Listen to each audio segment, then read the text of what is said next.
Aloha, this is George Krischke with Honolulu HI. Today we're going to talk about vacation renting property. That's a very controversial subject here in Hawaii.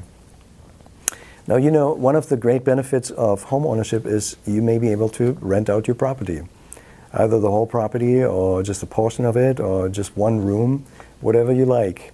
However, you need to be aware of some restrictions. Honolulu's residential zone neighborhoods are limited to minimum rental terms of 30 days. Means you can only rent out to one tenant within a 30-day time period. Means you're not supposed to do short-term vacation rentals. Some people do, and if they ever get caught, there may be hefty fines.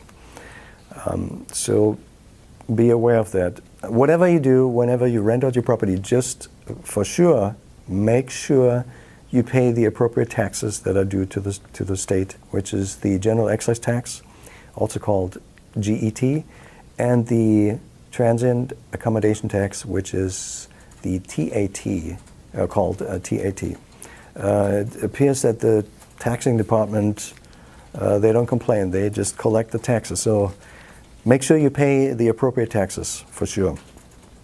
So besides the zoning rental restrictions, if you buy into a condominium, you have to also consider what the house rules say. And some buildings restrict the rentability to rental terms that are maybe more like 60 days or sometimes 90 days.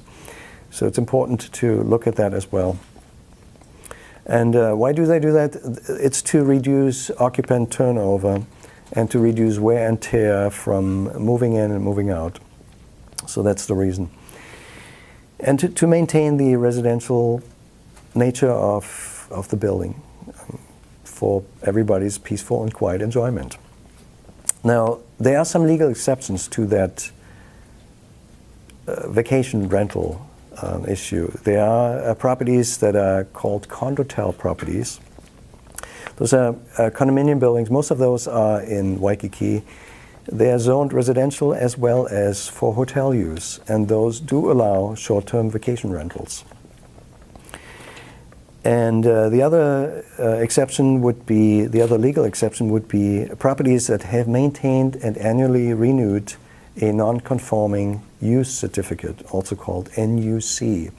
Now, the state hasn't issued any of those NUCs for many years, but back in the old days, they used to issue some of those, and if the owner has maintained and renewed every year, there's a little fee to it, but if it is maintained and renewed every year, then that particular property, which has an NUC license, or NUC non-conforming use certificate, I should say, is allowed to rent out the property on a short-term vacation basis. And that's it for today. Thanks for watching. Aloha.